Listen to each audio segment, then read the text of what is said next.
Today's guest is Trent Karnes. Trent is a lieutenant in the Illinois Department of Corrections and is a member of the department's tactical response team, where he serves as an operator. Today, he explains everything from the selection process of becoming a TRT operator to some of the training they receive and their daily duties. So please enjoy today's guest with my friend Trent Karnes. God bless.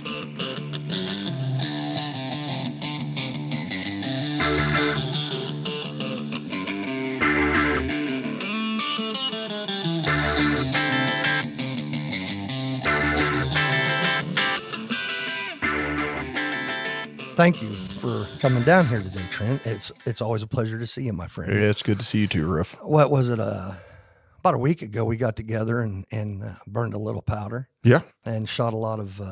Put a little lead down range. Yeah. And, you know, I know you can shoot, but we were talking a little bit and joking about it. It's nice when you're shooting with somebody and you actually see them shoot, because it's like, yeah, this guy kind of knows what he's doing. Yeah. Before we get in and start talking about guns and stuff, I want to talk about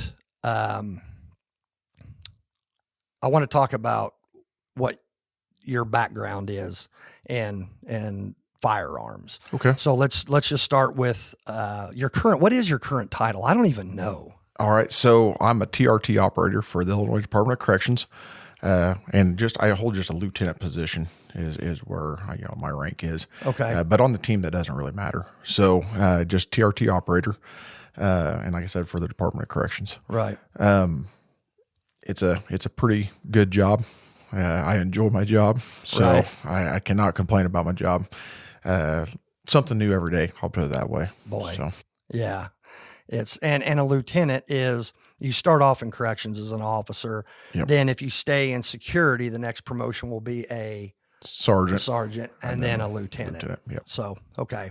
So you're kind of what we would say middle management as far as the overall department goes. Yep. But on the SORT team, you said rank. It doesn't matter what your rank is if you're a member of, well, I'm saying SORT, but it's actually TRT. TRT, yeah. SORT, it's the umbrella that covers everything. So it's kind of like, maybe I would say, like there's airborne in the Army. If you're going to go special operations, first you got to go airborne. And I think like 10% of the Army is actually airborne qualified. Yep. And then there's airborne units. But if you want to go special ops, Rangers, Special Forces, Delta, that kind of thing, then you branch off. So SORT is kind of like that umbrella. That's your tactical units. Yes. And then TRT is part of under that umbrella. Yeah, so we got like our institutional TAC teams, and you know how they work. With the institutions, we have institutional TAC teams at each institution, and that's how I kind of got into it. I joined the department in 2009, and kind of knew right away. I was like, I think I'd be interested in their tactical unit. Didn't really, because I don't have any military background. I don't have any law enforcement background. But it was one of those things I was like, I might be interested. I didn't know what I was getting into. So you remember Lieutenant Traylor that we had there. Oh yeah. Taylorville. Yeah. Danny Traylor. Yeah. So he was, I had him on the range as I was going through as a cadet, and just always, just professional. And I seen that, and I was like, okay, yeah, I think, and he told me later on, I work at Taylorville. Okay. Yeah, I'm going to Taylorville. So we kind of talked back and forth. And just seeing him there at the institution, he was the same person day in and day out. You got the same guy day in and day out. The inmates got the same guy day in and day out. They knew exactly what to expect when he was there. Right. And doesn't that help? Yeah. Oh, a ton.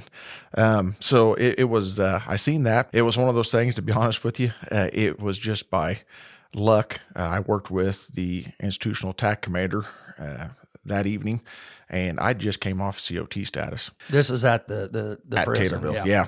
And I was like, okay, because we talked back and forth about it. I was like, I think I'd be interested to kind of, maybe come out and watch you guys, because like I said, I didn't know what to expect. Sure. And I was like, maybe I'd be interested to come out there and watching you. So we talked back and forth. Well, that night, Lieutenant Traylor just happened to be back there at the institution, and he come walking through the housing units. And I was down there working House 5 with Bradshaw, and he goes, "Hey, have you talked to him, Bradshaw, about TAC?" He goes, "Yeah." He said he'd be interested in coming out, maybe seeing, if he'd be interested in it. And he looked at me, the way Lieutenant Traylor, he goes, "Oh, so you want to see if we're good enough for you?" And I was like, "Oh no, not I don't even know what I'm getting into." You know? He's like, "Oh, okay, yeah, you know." And I'm like, he's like, I'm just messing with you, you know. And but that's smart. You don't want to jump just feet first into something and you're gonna hate it. Yeah, back then we wasn't. I mean, like we didn't get used a lot. You know, That's right. We'd get called out maybe once a year or something like that. So I'm glad this went down the way it went down because the following week. No, I'm sorry. It was that week. So that would have been on a Wednesday. And that you went to the tryout or you just had this talk? That we just had this talk. It rolls around to Friday and the assistant warden of operations there comes up and he goes, "Hey," I was standing in a roll call. He goes, "Hey, I need you to waive your 10-day notice, blah, blah, blah. We got you going to that TAC training next week." And I'm like, "What?" And you've never even seen a practice. Yeah. I never went to I'm like, ugh. I look over at Bradshaw. He's like, he kind of shrugged his shoulder, like, "Oh man, hey, you know," and I was like, "Oh, okay," you know. So I signed my little 10-day notice, you know, waiver, and after roll call, Bradshaw's like, "Hey man, I'm sorry." He goes, he must have misunderstood. He said, "Do you have anyone interested?" And he goes, I told him, "Yeah, you know, Karnes would be, you know, he wants to come back." Bradshaw, was he the TAC commander? He was our TAC commander at the time. All right, yeah. So Another good dude. Yeah. So he's like, "Man, I'm sorry about that." I'm like, "Oh, okay." And I was like, "Well, I mean, I guess, you know, at this point I'm just going to have to do it, you know?" So again, Lieutenant Traylor was there and he's like, "Hey, tonight we're going to get you relieved. We're going to take you out there. We're, you know, get you a jumpsuit. We're going to, you know, get you your equipment. We're going to show you how to hold the baton." So the next week I go up and I go to this 40-hour TAC training. Right. And I go through this 40-hour TAC training. I'd never been to a practice. So it was a little bit rough just because I didn't. I had no expectations. Yeah. But I mean, I did, you know, well, and made it through it. I mean, I wasn't expecting not to make it through it, but you know, I was like, I just didn't know what to expect. Sure. Made it through it, and we finished up. Back then, it was a 40-hour TAC training. Now it's an 80-hour. Now it's a 2-week-long course. It's a good course. But anyways, yeah, back then it was a 40-hour. So I finished up on a Friday. I get a phone call Friday evening from the assistant warden of operations. He said, "Hey, we got a TAC call out Monday. Do you want to go?" I'm like, "Well, heck yeah, I want to go." I thought, man, this is going to be awesome. I'm never going to work here at Taylorville Correctional Center again, you know? And that was like, I went for like a whole nother year and never had another call out. So literally I finished up my 40-hour. Man, I mean, I'm on fire. I'm like, "Oh heck, man, this is awesome. I'm on fire." You know, go to this call out. And then, we didn't have another call out for like a year, but it was, like I said, I'm glad just because if I would have went to it and with as stagnant as it was back then and nothing to do with Commander Bradshaw then, you know, it was just, they were being used. Yeah. And so, I'm glad I got pushed into it because if I wouldn't have got pushed, I might've went out there and thought, man, they never get used. I don't know if I want to be a part of this, you know? Right. So I got pushed into it. Well, then it goes from there. I moved into a squad leader position. And how long were you on TAC before you made squad leader? I was on there about 2 years. Okay. So I had about 2 years in corrections. I mean, because literally I just got off COT status when I went through. Sure. So I was there for about 2 years and moved into a squad leader position. And it wasn't really a title I was hunting for. I mean, because there's no pay difference. Extra money, right? There's nothing. Yeah, I mean, you're there's helping. No glory. Yeah. There's no. So long story short, did that for a few years, and then I moved up to the institutional TAC commander at Taylorville. When my commander left, he transferred to Western Correctional Center. Mm-hmm. Who was that? Steve Ryan. He's now Ryan, he's now the head over the academy. Actually, yeah. Well, good for him. Yeah. That's another guy. I always liked Ryan. Yep. Yeah. So he like I said, he transferred to take a lieutenant position over at Western, and that's when I moved into the TAC commander's position. Again, not a title I was actually hunting for. Again, I knew if I took the position, we was probably going to lose a few TAC members. That was, going to quit. And do you care to get into that, or is that something you don't want to? Oh, is it just because you they didn't like you personally, or is it just maybe they felt that they were next? I'm going to say, may they felt like, hey, why did he just, get it? Yeah. You see that. Yeah. So So, like I said, long story short, the warden was backing me on it, and at the time, my regional commander, actually one of your neighbors over here, lucky enough to have him this close by, but he was my regional commander at the time. The great Zach Sarver. The legendary. The legendary. Have you ever, I always joke, I've said it several times on here about the song they wrote, and he's in that. Have you heard that? Yeah, oh yeah. Yeah, that's great. Yeah. Yep. But anyway. And he was backing me on it as well. So he's like, well, I mean, if we're going to lose some people, I mean, maybe they're just not dedicated to it, and we're going to roll with it. Yeah. So we did, and I took over as TAC commander. And during this time, because it had nothing to do with me again, during this time span from when I first joined to by the time that Steve Ryan took over as commander, our numbers, our numbers were increasing because we had a bunch of new classes coming through, new cadets coming through. So our numbers on the TAC team was rising, and then we was getting used more. So that's a big part of it, right? There. Yeah. Staying active and not is actually, yeah. So we, like I said, the call outs, we was going on, call outs quite a bit, and, going to, shakedowns on these other institutions. And just like we was talking last week, I appreciated TAC because it made me appreciate the institution I worked at. Darn right. So, like I said, we was going on quite a few TAC call outs. It made me appreciate my institution, and not, I mean, because on TAC, I mean, you know how it is. You're going into these shakedowns, and you got 150 TAC guys. You're walking in there to shake down that prison and help clean it up and hopefully find weapons and drugs or whatever whatever were in their cell phones, whatever it may be, contraband of any sort. Sure. So it's not like I worked those institutions, because you'll hear some people like, oh yeah, I've worked Pontiac and I've worked no, and there's a difference. Oh yeah, we've been in some of those institutions, but being I've been to Menard, I've been to Stateville, I've been to Pontiac, but I left and never had to go back. Yeah, there's a difference when you're working a day in and day out, and or when you have 150 TAC guys at your back. Exactly. So yeah, I mean, like I said, it made me appreciate Taylorville though. Taylorville's nice, clean, orderly, and I know some people that probably will listen to this will probably go, "Oh man, Taylorville is but they don't. Yeah. They don't know. Yeah, I mean, we're not selling insurance. It's still a prison. Yeah. Yeah, anything can happen, and it will. Over the course of your career, you're going to see stuff, but it's not the same as a lot of the other institutions. That's for sure. Yeah. So, like I said, that's what took me to that point of being commander, and then that kind of led me to kind of like you said. You have to be on TAC. You have to be in good standings to even try out for TRT. So, I ended up trying out for the TRT team in 2019. And that was okay. So you had about a decade of service in, yes, and basically TAC from the get go. Yep. And then after that, and then you were the TAC commander at Taylorville at the time. Okay. And then you tried out for. Well, I'll tell you how much different it was. The training, how much they are getting better. And you talked about 40-hour week and versus now it's a 2-week course up at Spring, or it's a Decatur now. When I joined the TAC team as a rookie, everything we did was at the institutional level. We had the SORT was at the institution. Of course, everybody had their own TAC. We had 2 snipers, I think, but they were regional snipers. And then we had our own TRT, I think it was called CERT, CERT. I forget what the acronym was, or CERT and SORT maybe. And then they combined that to TRT. Everything was. And so when I was doing my tactical training, it would be, they would relieve me on me like chemical. I remember the night I got, you had to get chemical. Yep.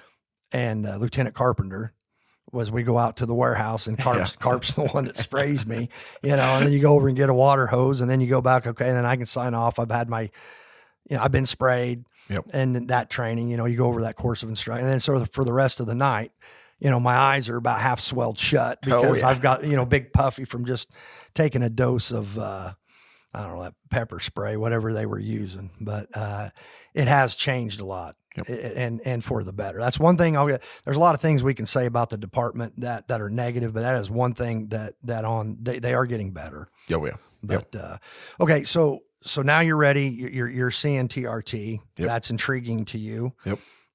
They wear different uniforms. They come in. And it's kind of a swagger thing too. I mean, there's everybody knows these guys are a little different. So they have tryouts, correct? Yes. Yep, tryouts. Okay. So what can you describe what the tryouts are like? So to even make it to the point of tryouts, like I said, you have to be in good standings with your institution, with the TAC team, with your TAC commander. And of course, since I was the TAC commander, it was just the assistant TAC commanders. And he just, we're all good. So the tryout process, we have on our team right now, we got 21 operators, and then we have 4 commanders. We have 3 regional commanders and statewide commander. And so it's a smaller team. And I want to say back in the day, they said we had about 3,000 TAC members in the state of Illinois. I don't think it's quite that high anymore. I mean, without actually pulling the numbers and looking, if I had to guess. It's still a sizable force. Yeah. They can put together pretty quick. Yes. Maybe if I had to guess now, maybe 1,500, 1,600 people solid. And what is I forget what the time is. Whenever you get, we used to carry pagers. That's how old I am.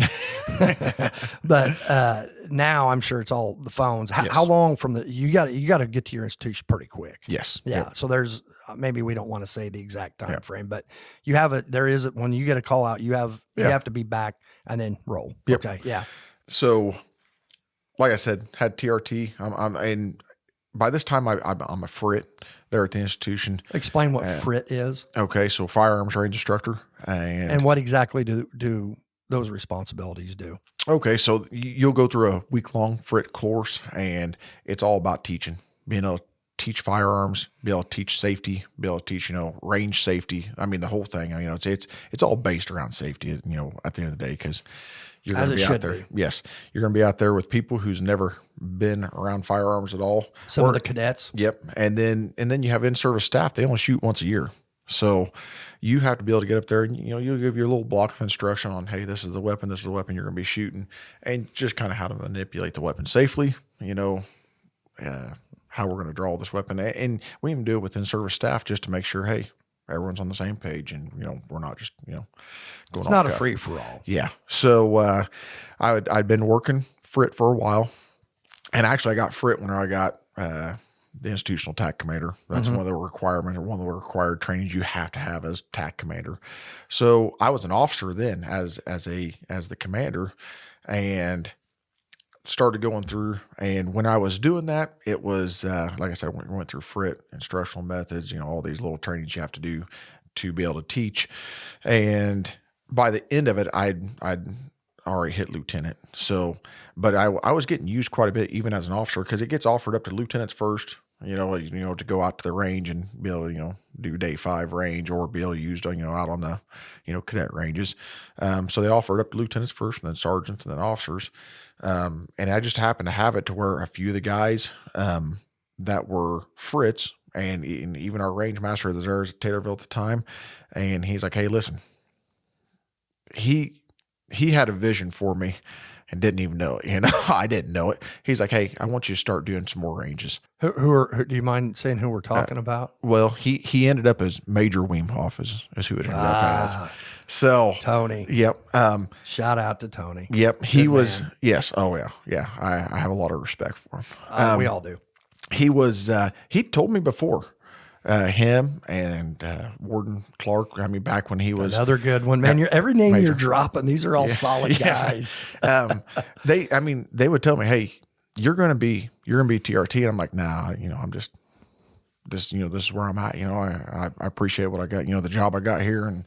And they told me several different times, like, hey, like this is going to happen. And in my head, I'm thinking, no. It's it's going to be a chore. So that led me, like I said, I started working these ranges. I'm working around more of the TRT guys, because when we run the cadet ranges, of course, you're going to have a range master out there. It's going to be TRT. Working around several of the guys that's on the team, 2 individuals in particularly, great guys. They started talking to me about it. They're like, hey, you need to come to a tryout. There's a tryout happened. I didn't go to it. Next one comes around, and on average, once a year, they'll do a tryout. By this point, were you thinking about it? I was. You were starting to think, maybe this is something I do want to try for. Yes. Have you started doing any training for this? running, push-ups, pull-ups? No, well, I mean, I did, but I did that just as an officer. You've always kept yourself in shape. I was back at the institution. I was always inner perimeter. I mean, for the biggest portion of my career, I was inner perimeter, which is just response. You know, I was going to say, and people listening to that need to understand that's a good position. You typically, you don't always, but most shift commanders, most of the good ones, that there's a handful of jobs that you kind of want the right guys there. Yeah. And that is one of them that you, because if something kicks off, yep, you're going to be one of the first guys to respond. Yeah. Yeah. And so you always, typically the good commanders always wanted somebody decent there. Yeah. So, but yeah. So that's, and that's why I always kept myself in decent shape. Sure. Another guy, I know you, Jim Mitten. Oh yeah. Okay. So yeah, when I first hired in, he kind of took me under his wing as well. That's another good mentor. Yeah. Yep. Good man. And we used to ride bikes together. Mm-hmm. So I was riding back, as an officer, I'd ride 20 miles a day. I'd maybe run maybe a mile or something. I mean, I didn't run as much, as mainly just biking for me.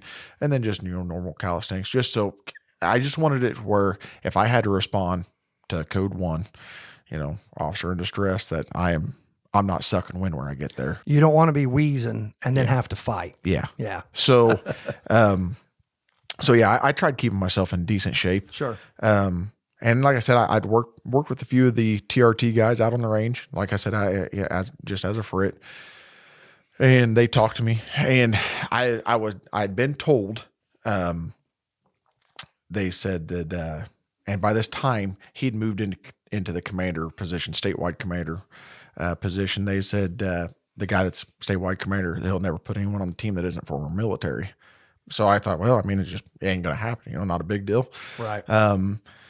So like I said, that I've been told that by a guy that I know and I trust very well. And I was like, oh, it is what it is, right. And this guy wouldn't have said it to try to derail me from anything. It was just, he believed that. Yeah. That's what he thought he'd heard. Yeah. And it's like, well, so like I said, they talked to me a couple different times, and then, they talked to me again, cause I didn't go to the tryout. They're like, dude, what's going on? And finally I just said, hey, listen, man, I don't, they said, he won't put on anyone that's not former military. I don't have any military background. I don't have any law enforcement background. And they's like, let us do some checking. I don't think that's true though. Okay. So, and of course, I mean, like the next day I'm out at the range, they're like, hey, that's not true. And I'm like, and in my head, I'm just thinking, they ask, and he's like, oh no, yeah, just have them show up. Cause I'm thinking, I ain't wasting my time. I don't want to waste their time. I don't want to waste my time. Sure. So, the next tryout comes up. I don't go to that one. Rolls around again. I had a few more people. Hey, you need to really think about trying out. And by this time, I'm 30. I've been 37 years old. So I'm not young. As far as to what you have show up to the tryout. You're not a 25-year-old anymore, right? So they're like, hey, man, you need to think about it. So I had one of the regional commanders, my regional commander at the time, come talk to me. He's like, hey, would really like for you to, try out. And he goes, is there a reason why? Yeah. Is it family or what? And I was like, hey, this is what I heard, and he's like, no, that's not true. Maybe it used to be like that, but that's not true. Mm-hmm. He's like, I want you to come try out. And then I had the Northern Regional Commander come up to me and talk to me. So you have all kinds of people coming to you saying, you need to do this. Yeah, you need to try out and see where it goes. So at what point did you say, I'm going to do it? When my regional commander came up and talked to me, I was teaching an 80-hour TAC class. I was helping instruct up there as an instructor, and he came up and talked to me, and that's when I was like, yeah, okay. Cause he asked me, he's like, hey, how good a shape are you in? I'm like, I'm in decent shape. I was coming off a shoulder dislocation, dislocated my left shoulder. I remember that, yeah. But I was in pretty good shape. Right. I was still in good shape. And he's like, all right. He's like, we're going to be doing TRT tryouts once you show up. Okay. So that's why I was like, no, I'll go and show up. And that was on a Monday when he talked to me. They came in on a Wednesday, read the memo saying we're having TRT tryouts. I'm like, oh, I better go home and start running at night more than what I normally run. So kicked up my workout regiment maybe a little more than normal. And like I said, I was in pretty good shape. But how long did you have to get ready for it? About 3.5 weeks. 3.5 weeks. Yep. Okay. So you get yourself in shape. You're ready for the tryout. What all did that encompass? So, like I said, back then,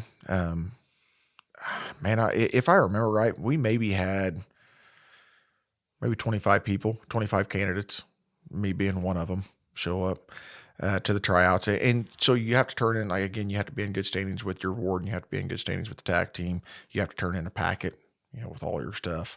Your timesheet, you burn a lot of sick days, that type of stuff. And that was all good on my end. I wasn't worried about that. So turn that in. I get a call and they're like, hey, I want you to come to tryouts. It's going to be on this date. Okay. So I know I'm going to be showing up to tryouts and I can't go into a ton of detail, but they break it in 3 categories. This would be like the same thing I would tell cadets if they're asking me, like in a presentation. Right. You can't get into every single thing. Yeah. But they're going to have a physical portion. Okay. They're going to have a shooting portion, and then they're going to have an interview portion. Okay. So physical, we're going to broad stroke this. Yeah. I'm guessing there's running, there's push-ups, sit-ups, pull-ups, those kind of things involved in it. Yeah. Lots. Is there any kind of combative at that point for the tryout as far as like? They do have a scenario. Okay. And so, I mean. All right, fair enough. And then you're shooting again.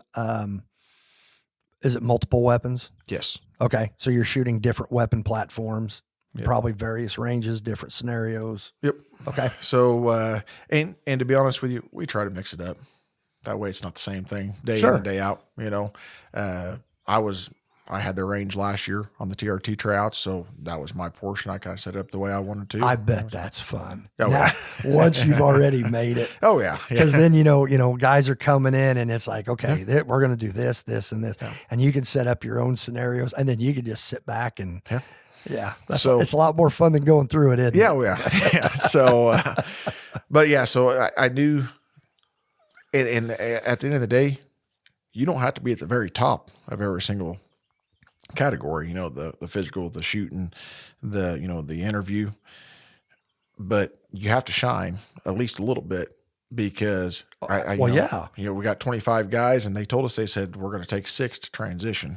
So, and I told you, you've got to be one of the top 6 probably in just about every category. Yeah. And like I told you, I was 37 years old. One of my buddies I went through transition with, he's the same age as me. And I remember looking over at him and I'm like, dude, we look like dinosaurs out here compared to some of these guys. Young studs. But yeah, it was made it through that transition period or made it through the tryout period and, did the physical portion, I'm still there. Did the shooting portion, I'm still there. Did the interviews. Are they weaning people out as they're doing it? Back when I went through, no, but that's how they do it now.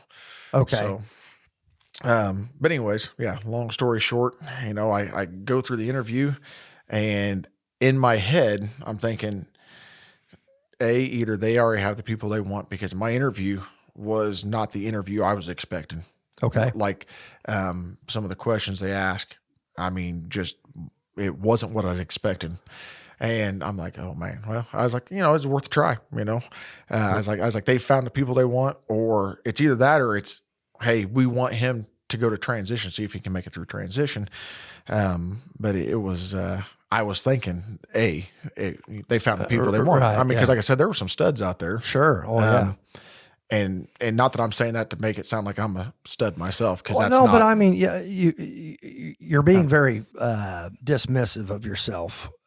You are, but go ahead anyway. So made it through the tryouts. I got a phone call, and now how long after the tryout? So when you leave that day, you don't know if you made it. Nope. I want to say it was 2 weeks. I think. Okay. Wow. So they keep you in limbo a little bit. Yeah. And I was teaching a cadet range. I was helping as a frit. I dropped off the cadets. It was Friday. I remember that. Dropped off the cadets and up at Springfield. That was when we still had, we're still up at Springfield. Dropped them off at the van. I'm headed back towards Taylorville and I get a phone call from my commander. he said, have you been called yet? I said, no. He goes, are you still interested in going to TRT transition? I said, yeah, I would be. He goes, all right, well, this is when it's going to start. And I was like, okay. And he's like, show up, give us 110%. All right. Now, TRT transition, you've used that phrase a couple times. What is that? So again, this would be like the blanket answer I'd give if I'm giving the presentation up at, Decatur. So there's things that you can't discuss. Yeah. Okay. Yeah, all right. Yeah. And we don't want to get into any operational. Yeah. And you know what you can talk about. So we have a 3-week transition. You got 1 week of pistol. You have to pass that to move on to the next one. So once you make it past pistol, you're going to move into 1 week of rifle. And once you pass that, you got 1 week of CQB. So, and if you can pass all that, you'll start with the team. And once you're on the team for about a year, that's when they're going to try to put you through FBI SWAT school to kind of cement you on the team. Okay. Now I did not know that. You just taught me something. I didn't realize. I thought once you were on the team, you're good to go. You had to go do whatever training. I didn't realize there's still a transitional period. You got about a year that you're on probation. Okay. They don't really call it probation, but that's what it is. Right. So, and they let you know that, hey, do good for a year. We'll get you through FBI SWAT school. If you can pass that, then that's, so like I said, I got the phone call from my commander. Hey, you're going to be going to transition. And well, actually, like I said, he wasn't my commander anymore because they just changed it to regions. And then I got a call from my commander. He tells me, he's like, hey, the other commander call you? I'm like, yeah. He goes, yeah, he was giddy like a little schoolgirl. Like, yeah. He goes, well, he goes, listen, he goes, we're putting 6 people through on this transition. We got 3 spots. Oh, wow. So you still haven't made it. No. Gosh. So it was one of those things that is like, you're going to have to show out. And now you've already narrowed it down to these 6 guys. So, they're all decent. Yeah. And he told me then, he goes, Karnes, I'm going to be honest with you. He goes, I went through TRT transition, made it, and my institution didn't let me go. It was back, this was years ago. And he said, I had to go to the next transition and made it then and was able to get on that one. Yeah. So like I said, I was, I was like, all right. I told him, and at this point, I'm going to be honest with you. I'm a prideful person, and I know that's terrible to be, but at this point it's like, I don't even want to make it for me. I don't want to let you guys down, Right. You guys vouched. I get it. I get it. I'm like, so I just, if I can show up and show out, men that you like and you respect have said, this is a good dude. We want him. You've already made it. I know exactly what you mean. You don't want to let them down. No. Yeah. Right. I went through the transition, made it through week 1, and I was pretty good with it, as far as shooting wise, but I've been shooting for years, but it's transition it's rough. It's rough physically and mentally, and it should be. Sure. Absolutely.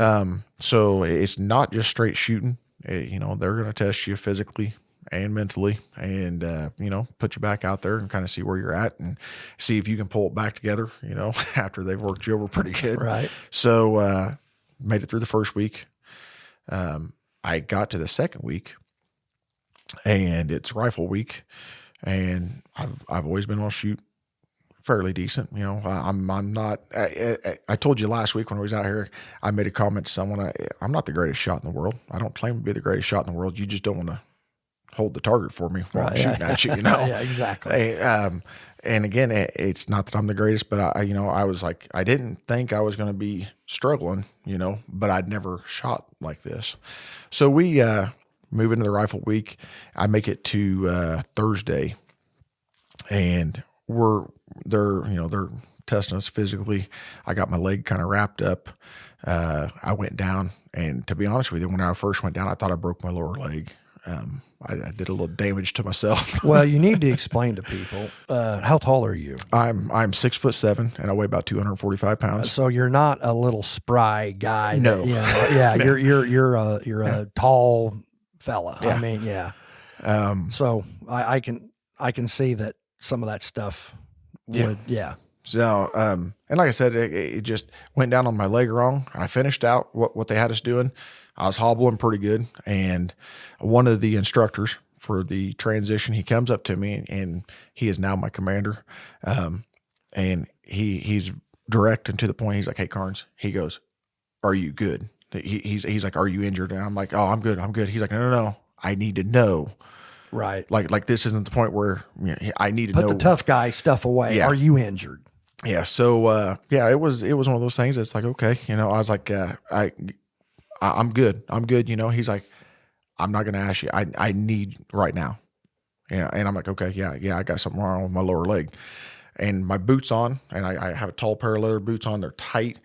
And I'm thinking, I don't want to take this boot off because I don't know what's going to happen. Don't know what's on the inside. So he pulls out an Israeli bandage. Oh yeah. And he wraps my leg. I mean, we wrap over the top of my boot from the bottom of my ankle up to about my knee.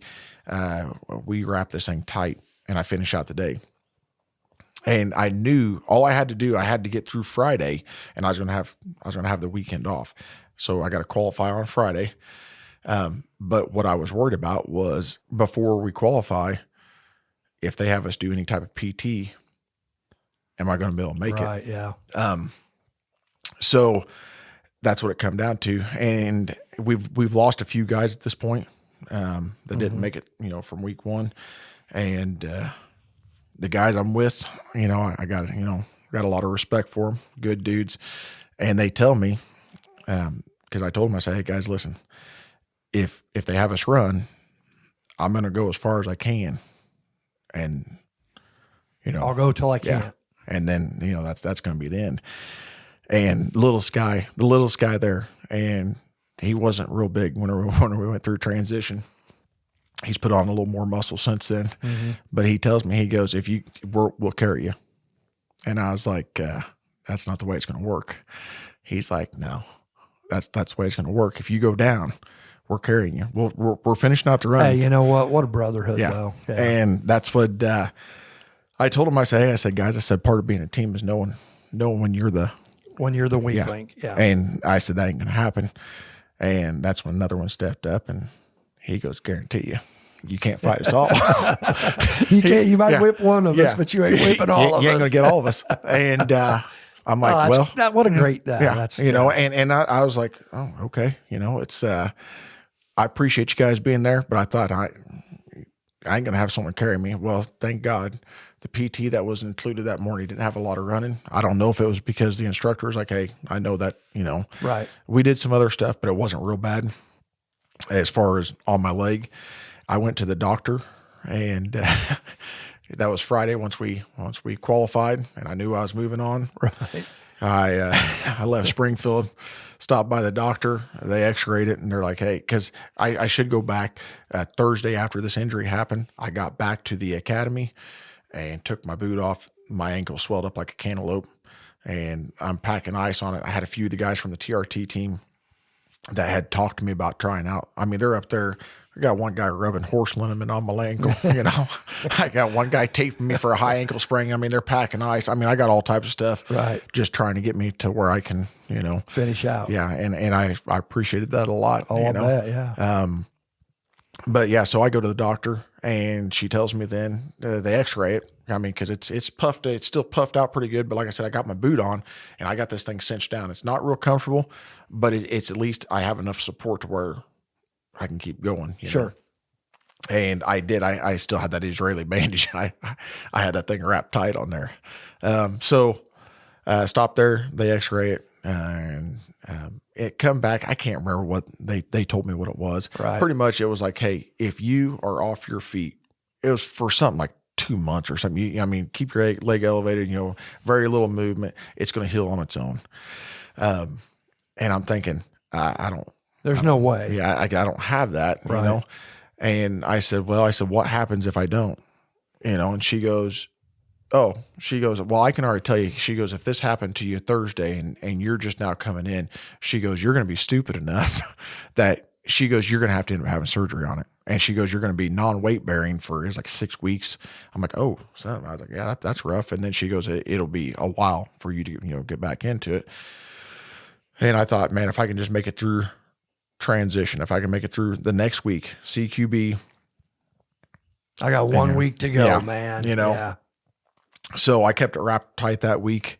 And again, I had these guys, I mean, they're wrapping me for high ankle sprains. That's one of the very first things the doctor said when she's seen it. She's like, whoever's wrapping your ankles, they're doing a good job. And I'm like, well, okay, that's good to know.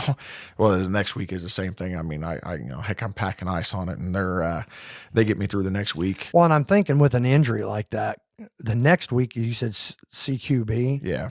That's the worst. Explain what CQB is, because I'm thinking that's the worst of the three. Yeah.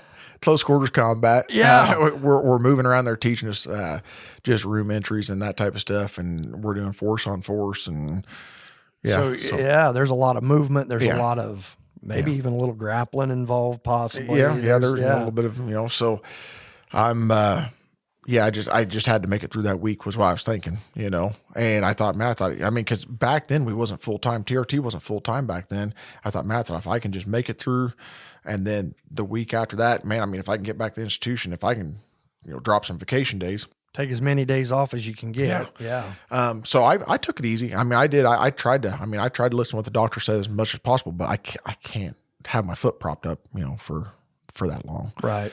So, I still have problems with it to this day. Yeah. That's part of it. Like my leg is aching me right now. If I go out to run, I have to wrap my leg from my ankle up to my knee. I'll have a knee brace. I got an ankle brace, and that's the only time it really bothers me is when I'm running. So, if I run without having it wrapped, I notice it. Right. But it's tender, but it's just the way it is. Maybe someday I'll have to have the thing fixed. I don't know. Yeah. So as of right now though, but you made it. Yeah, I made it. And like I said, maybe someday I'll get the thing fixed. I don't know, but if not, I'll just keep wrapping and I'll keep running the way I am.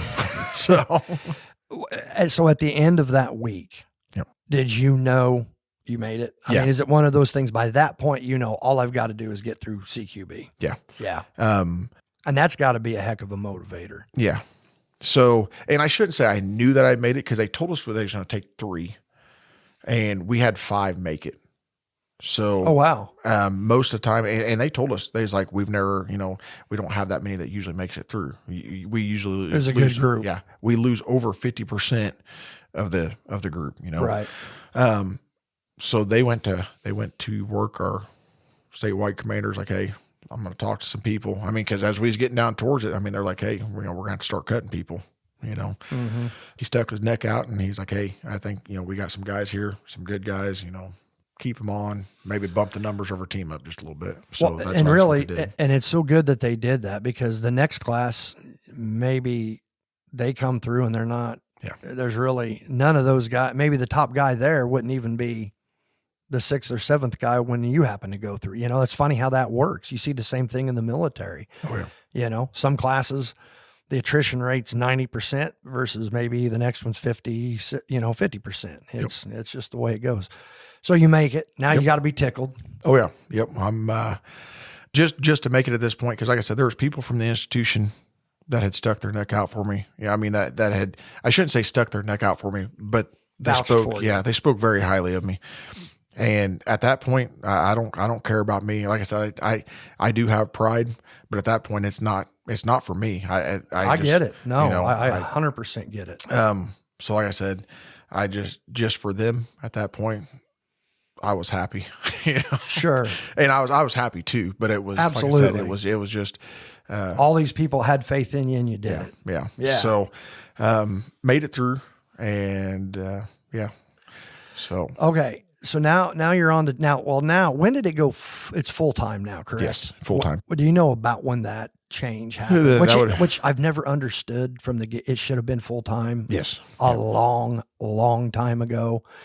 I've heard through the grapevine, talking to different people, that they're trying to do away. If the department ever takes that away, that is one of the dumbest things they can do. I don't think they will at this point. Well, you never know. Never know. You know, but I can't see why the training that you guys get, the training you guys go through, the average person, and I say the average, I'm talking about the average correctional officer, has no clue. They think it's a glorified TAC thing. And in a way it is. And I'm not condemning the TAC teams, but that's, you know, TAC is a different thing. Yeah. That you have to have these guys that are going through these kind of FBI schools and this high level training. I don't want to jump ahead here, but I'm thinking that I know before I retired, within the last probably 10 years of that, and I know the years run together. I don't know exactly, but years ago there was it seemed to me whenever the training was they were getting more serious, more professional about all of this, that there was I know there's a couple incidents, but one real serious incident.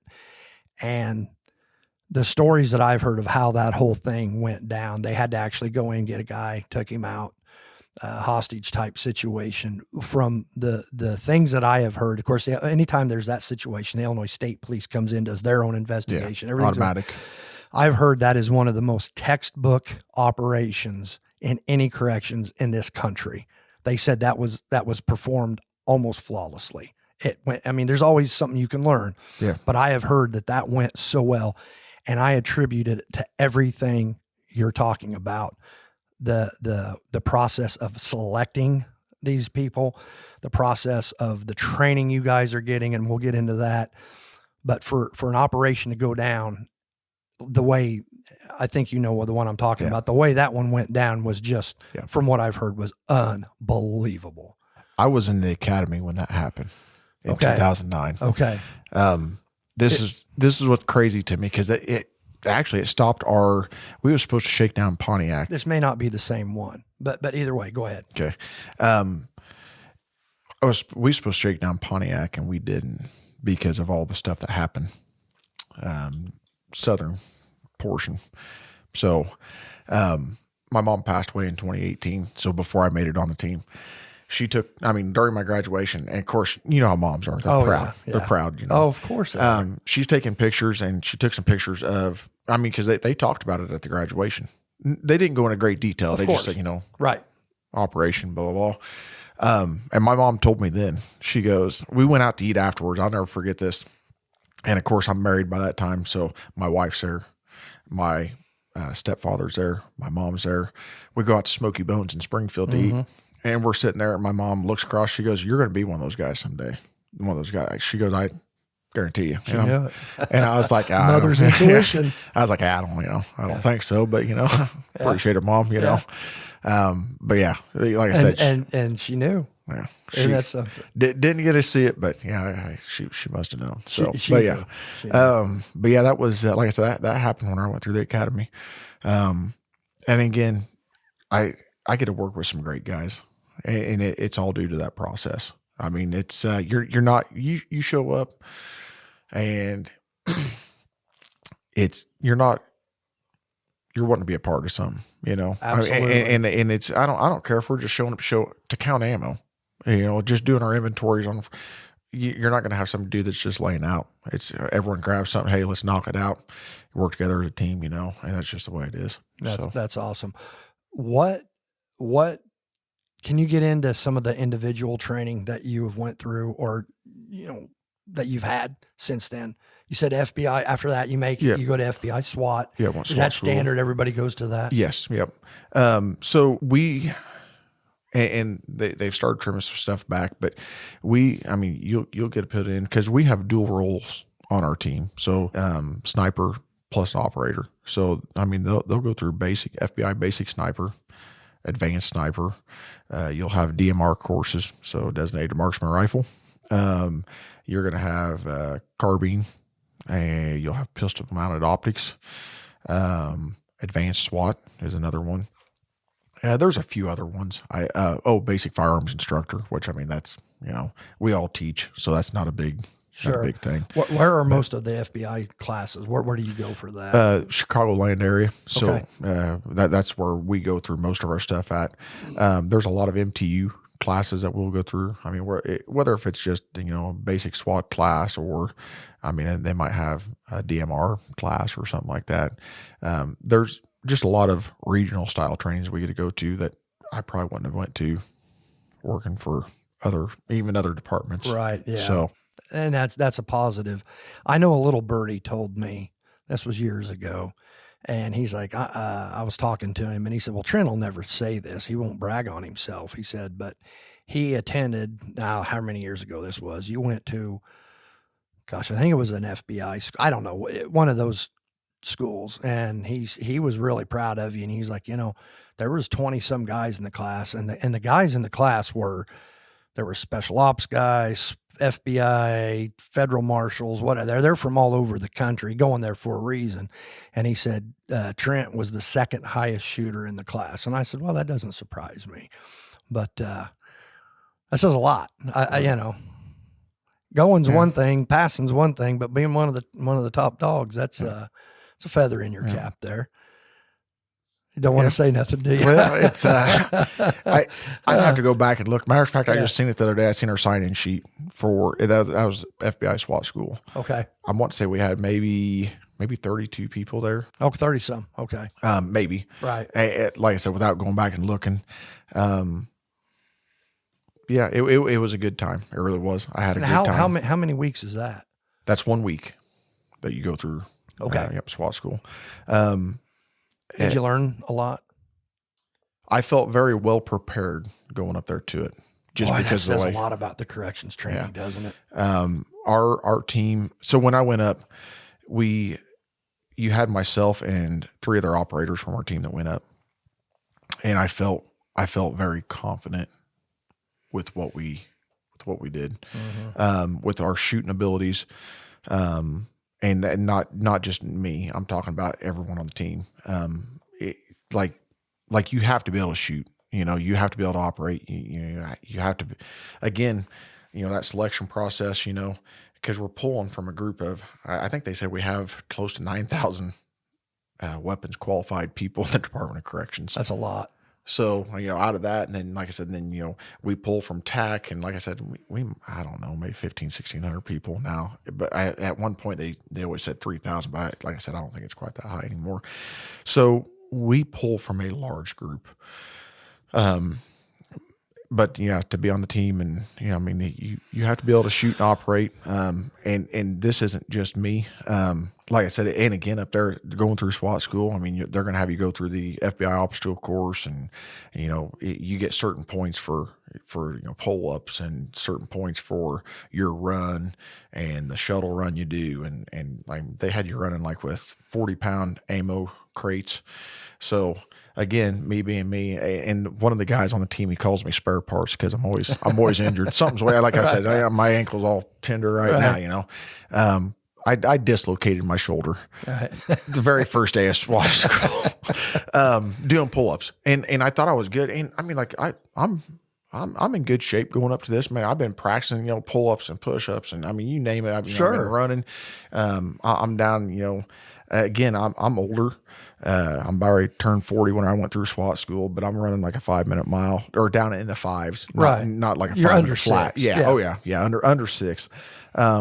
But like I'm in good shape, and they told us right from the get go. They said you have to at least do 2 pull-ups to move on, and they got you in a vest. And in my head, I thought I'm good for like 14 to 17 pull-ups, which is insane for a guy with the arms you've got. As long, you see 150-pound guys knocking out a lot of pull-ups. You don't see 240-pound guys that are 6'7" knocking out. Let's be honest. That's just the reality of it. Tall, long-arm guys aren't built to do pull-ups. No, it sucks. So the fact that you're doing that many says a lot. Yeah. I was. I thought I was, and they told us, they're like, hey, if you don't get the top in it, there's really, you just do 2. Because, if some dude, and some guy from, he was CPD SWAT. If I remember right, and again, kind of what you just explained, smaller guy, agile, man. You could tell, good shape. It was like 30 some pull-ups in a vest. I knew I wasn't going to get that, but out of my pride, again, I'm not just going to do 2. Yeah, I'm not just going to do 2. I dislocated my shoulder on in between the third and the fourth one. Boom, it pops out. I fall into the wall. You know, so I finished out the obstacle course, and like my shoulder, I popped it back in. They was wanting to take me out to the hospital. I'm like, I'll be good. They got their medic checks me out, and we went back and forth. The guy who's running, the SWAT school, he's like, hey, listen, really want to take you, out, just get you checked. I'm like, I'm good. I was like, this is the first time it's dislocated since then, but I mean, like it popped right back in. I'm good to go. So I did the obstacle course. I remember when I was running, I had to pick up those stupid 40-pound ammo cans, and I couldn't run with my arm just hanging straight down with the way my shoulder just been dislocated. So I curled the can up, and I was running with the ammo can up by my face as I was running the other ones down by my body. Oh man. So, I did fairly well on the physical portion. That's because all those points land you out in the standing. Yeah, in the standing overall. in the end. Right. And then I cleaned all my targets. I shot 100% on all my targets throughout the week. So, and that was rifle and pistol. I didn't realize it until one of the guys on my team told me that. He's like, Karnes, you cleaned all your targets. I'm up there. I'm just having fun, to be honest with you. I mean, like it's a good time, and I wasn't worried about not passing. So when you're not worried about that, I'm up there. And it's we're all good. Yeah. We're all having fun. They did the top 3 spots, and so they called out. They're like, all right. There's like, so number 2 spot could be anyone in this room. And back then we still wore all black. He's like, if you wear all black and you work for the Department of Corrections. I'm like, oh, son of a, I thought, I was like, heck yeah, man. Well, heck, one of us got it, Yeah. And then Trent Karnes, and I'm like, oh, all right, let's do Hey, it up. that's cool. Did you get anything for it? Yeah, they gave me, there was like a rifle bag they gave me. There was, I got like a couple little patches or something. That's cool. Though. Yeah. But I had one of the instructors he was the real deal. Right. And he came up to me, whenever they handed me the stuff, shook my hand, and he told me, he goes, I'd operate with you any day. Oh, wow. What a compliment. And I was like, man, I appreciate it, and he goes, you're tough. And I was like, oh, I appreciate that. Darn right I am. Don't like to brag. I'm like, oh man, I appreciate it. And then that's whenever later on, one of the guys, commanders, they'd come up and see us halfway through the week, see how things are going. And he told me then, that kid you got on your team's tough. He goes, we tried taking him out to the hospital, and he's like, yeah, you ain't taking it. He's like, not for dislocated That's shoulder. one of those you want to say, sir, have you ever heard of Pana, Illinois? Do you know anything about it? Way downstate? Yeah. But what an honor, man. So and that's a testament of your character. Yeah. I've told 2 people that. Now a whole lot more since the podcast going to hear. That's right. Yeah. I'd never. Again, we'll send guys to the SWAT school, and they'll clean up. I mean, and so it's not just me. It's like. I think it's good for the average officer sitting in a housing unit or a tower or whatever to know what you can achieve. If that's something that you're interested in, because, some guys may not be, and that's fine too. Yeah. But if you are, and you get yourself in shape, mentally and physically, most people don't know what you guys do and the kind of training that you go through. They don't have a clue. I never did for years. Yeah. I had done TAC. I'd fresh out of the Army. I was in an airborne infantry unit. We were kind of a special unit, did some cool stuff. Yep. I thought, again, you're talking about, 96. The Corrections Academy I wasn't impressed with. And then you get to the unit and you get to your institution, and it was like, but I'm tickled that it's getting so much better. Yeah, especially. Okay, so now as a TRT guy, what are your duties? What are your daily duties? Like I said, it changes every day. Like last night, I told you I didn't get back in until it was 4:30 this morning. I pulled back in my drive. Can you say what you were doing? Just transport. So who do you guys when you transport inmates? Who do you transport? Usually it's high profile is usually what it comes down to, whether it's high profile, whether court writs, med furloughs, staff assaulters, something that's happened, that's garnished some attention. So that's normally what we deal with as far as, having to go in, get someone out. And that's transport. Typically the most part of your duties, you would say, is transporting. Maybe is difficult the right word? More difficult inmates, or maybe high-ranking gang members, or people meeting. It might be people that have death threats out on them, or maybe they put death threats out on the transport team or something. Right. You never know what it is. Sure. Or I shouldn't say you never. We know what it is. Right. But you never know what you're dealing with. Right. And it's like I said, day in and day out, it's something different all the time. Primarily, we're a hostage rescue team. That's what we're there for. Right. That's what we train for. When things go bad in an institution. Yeah. So that's what we train for. And again, guys on our team, they make it easy. Working with a stack of people, and that it just happened. We was doing some training last week, some CQB training, and I got moved from one stack to the other, and they kind of broke it up by regions, but I just moved to the other, region and just, hey, got to go in here for a little bit because they want to, someone else on this one for a little bit, and just infiltrated right in and just. And it's the same. Yeah. So that's a testament to training when you can jump over here and you're doing, you're flowing. You know how you've been around some people that want to beat their chest, they're always, okay. And it's, and don't get me wrong. There's guys on the team, they might want to beat their chest, but at the same time, they'll look and go, okay, these are the guys we got. Okay, we're going to make entry into this. And they're not afraid to ask. If you were standing out there, they'd be, hey, Rueff, what do you think about this? And it might be the lead trainer asking you, like, hey, what's your opinion on this? And hey, let's go and, shake it down. So that's a good sign. Yeah. So that's a good sign. But like I said, I work with some great people. They make the days easy. You guys ever assist law enforcement? I know you probably can't get too into that if that's something we want to discuss. Yeah, we assist, and you can.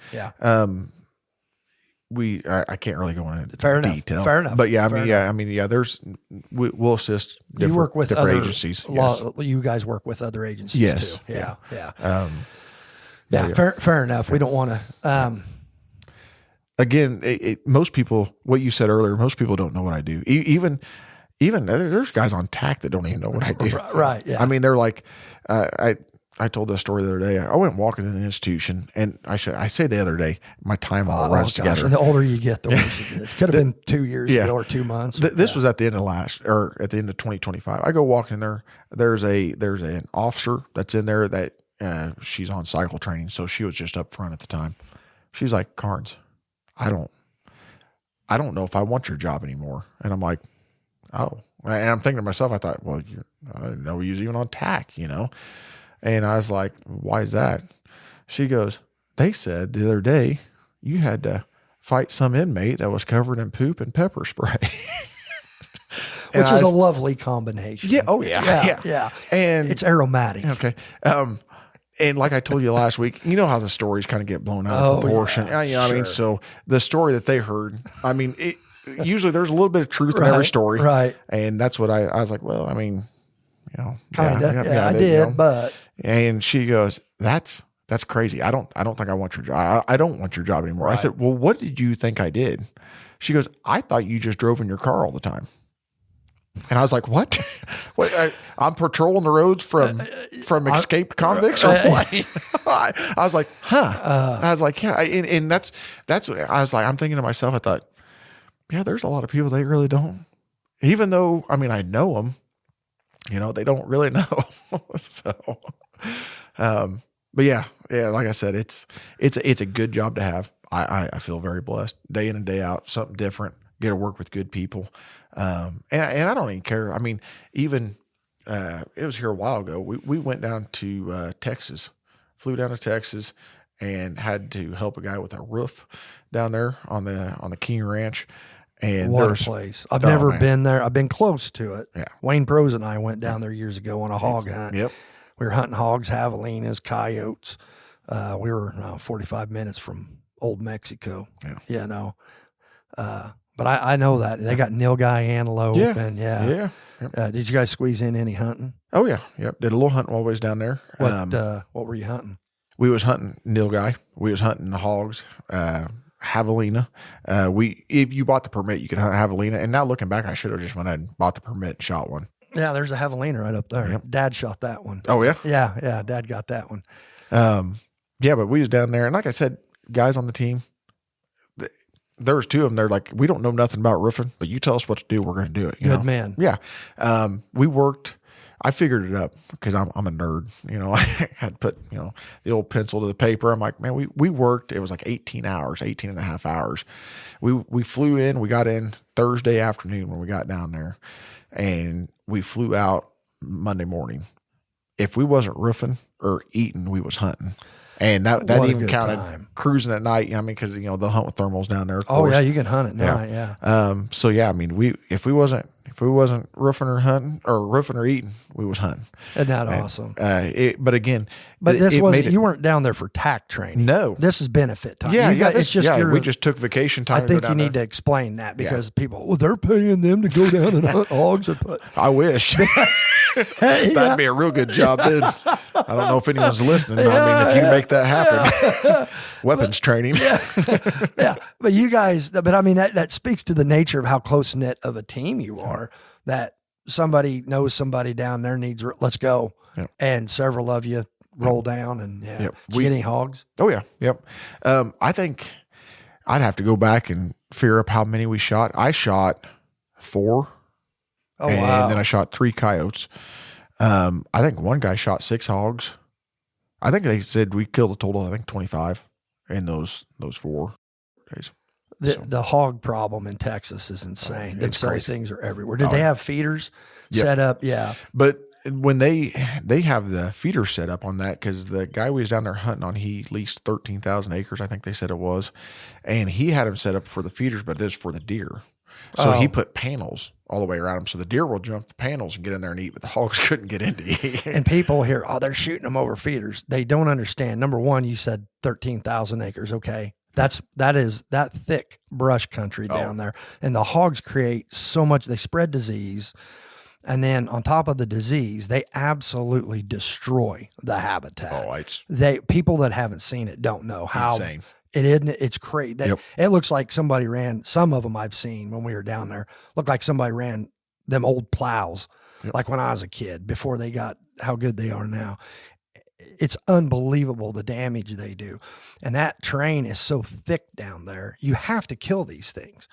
3 months, what's their gestation's like 3, 3, and 3. 3 months, 3 weeks, 3 days. They're dropping more pigs. And then it don't take them little ones that were just dropped, it don't take them very long to hit sexual maturity, and then they're breeding, and then the population just it gets out of hand. So you got to do something to control them. Yep. Now, what were you using? 6.5 Creedmoors. Had suppressors on them. So that was really nice. Never hunted around suppressors, but I mean no hearing protection. You'd be sitting there talking and you crack one off if you wanted to. Yeah. So made it real nice. Had a lot of fun. I mean, like I said, it was a lot of fun. You said you did not hunt antelope. Did anybody get a nilgai? No. And the last night we was down there cruising, they seen one in one of the big pastures. We tried cutting them off, but couldn't make it work. They say they're tough. Yeah. They're hard to get. It was. Like I said, I had a really good time down there. I had a really good time hunting, and that's. I mean, I've hunted and fished my whole life. Grew up hunting and fishing, and that's kind of how I got into shooting. To be honest with you, Rueff, was my mom and dad divorced when I was younger. I was 8 years old, and my parents remarried. And thank God, I mean, I was lucky enough. I ended up with great step parents. That helps. Yes. And now looking back, especially now that I have kids, that's when it really hit me. I didn't think about it back then. It was just, you're a kid. Yeah. Right. And once I had kids, it's like, man, I mean, if things were to go south and, we divorced, man, I wouldn't want my kids around that guy. I wouldn't want them around that guy. I wouldn't want around, I mean, like you're sitting there looking. So I got lucky enough. And I still have a great relationship with my dad. I would go over to his house, every other weekend. He was a car nut or still is a car nut, motor guy, Oh, yeah. So drag racer, he drag raced up at Assumption back in the day. Oh, yeah, yeah. So it was, on the weekends I was out at his house, it was cars and motorcycles and working out in the garage and going to car shows. And then my stepdad, and you know how kids are, I remember my mom told me, hey, there's a guy going to come over the house and I, want you to, act normal, meet him, and I remember in my head, cause I always thought I was a good kid, like I always, I tried to help my parents out. And, but at this point my dad hadn't remarried, there wasn't no one, and there wasn't no one, around my mom. And I remember in my head, I thought, yeah, I'll chase this guy off. He ain't gonna be around long, right. And that's when I met my stepdad, and didn't know he was gonna be my stepdad. But I remember I was mad. I as a kid, I'm mad, And my neighbor comes over, and she's like, "Hey, Trent, I understand, you're not happy, but you don't know who this guy is yet, And I'm thinking, I don't know. It doesn't matter. I don't care. I don't like him. And she's like, you need to give him a chance. And she knew just by looking out what, and her and my mom were good friends. So, it was like, and she knew the character of your mom. She wasn't going to, right. Yeah. So, anyways, I was like, okay, Karen, I appreciate, So I go inside, and that's when I meet my stepdad. And I grew up and I loved Davy Crockett. How can you not? An American icon. So I'm watching cowboy movies every night or Davy Crockett. That's what I lived on. Yep.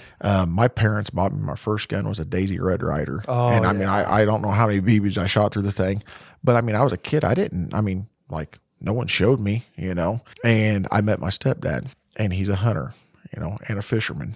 And my dad would take me fishing, but he wasn't it was a bobber, and he tie the hook. Nightcrawler. Just the normal fishing. So Mike has these albums, and there's deer hunting albums and fishing albums. And I remember my mom was like, "Hey, come over here. He has some albums here," and I'm still pulling up. I go walking over there, and he flips open the very first thing. I'm like, "Whoa. Hey, you killed that, right? Do you hunt?" And from that point on, he was one of my best friends. There you go. Yeah. Good move. Yeah. So I remember looking through those albums, and I still do it. We'll go out to his house, and I'll still flip through them albums and look at those old pictures, But he's the one, he took time and showed me, hey, it's all about consistency, man. Same shoulder pocket each time, get the same cheek weld, and he'd go through everything with me, aligning the sights and, pressing the trigger, not jerking. You can't jerk the trigger, because you're going to pull your sights, And I'm not saying he wasn't a range instructor or anything, but he took his time and worked with me. I have found, you hear a lot, you're a range instructor. You hear a lot of range. I'd rather have somebody that's never shot before than people that think they know. Well, because there's a lot of idiots that talk. Oh, yeah. But somebody that's been taught properly, that's the best foundation. Oh, yeah.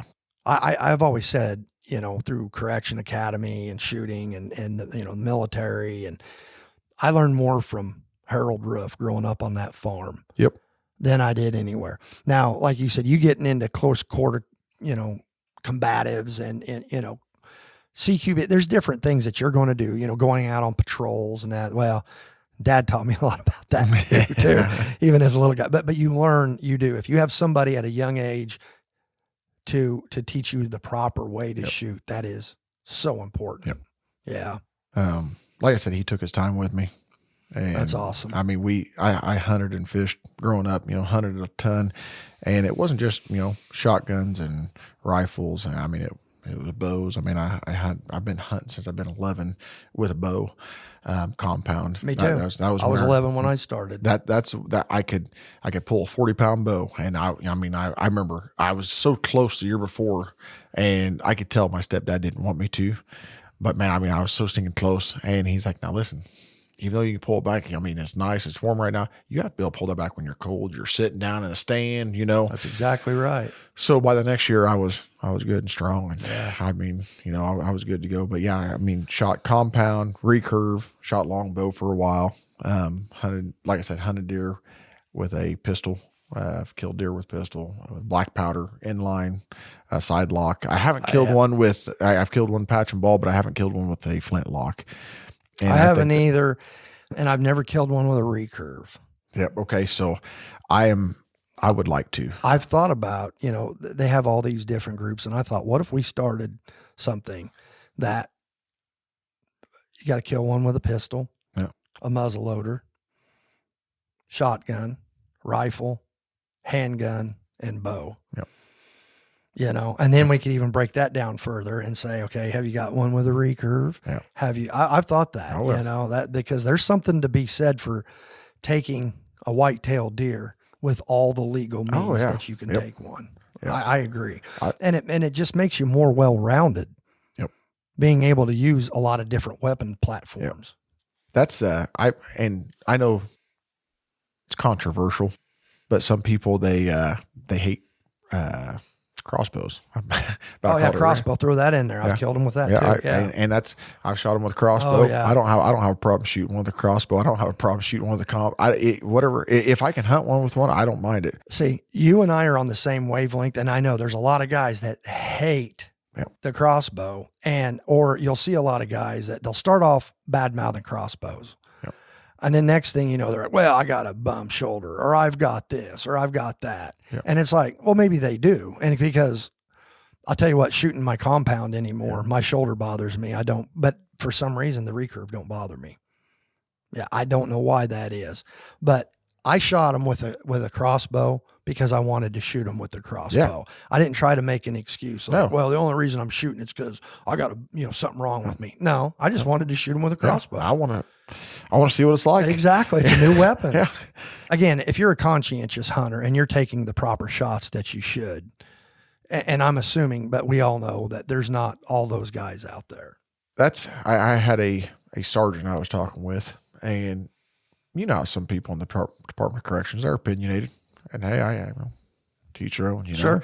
And that's what he was. I mean, you wasn't a man if you hunted one with a crossbow. Heck, I said I don't have a problem telling you I killed one with a crossbow. Absolutely. I said I felt just as good about killing that thing with a crossbow as I did with my rifle or with my compound or whatever. And he's like, oh, it's all about traditional archery.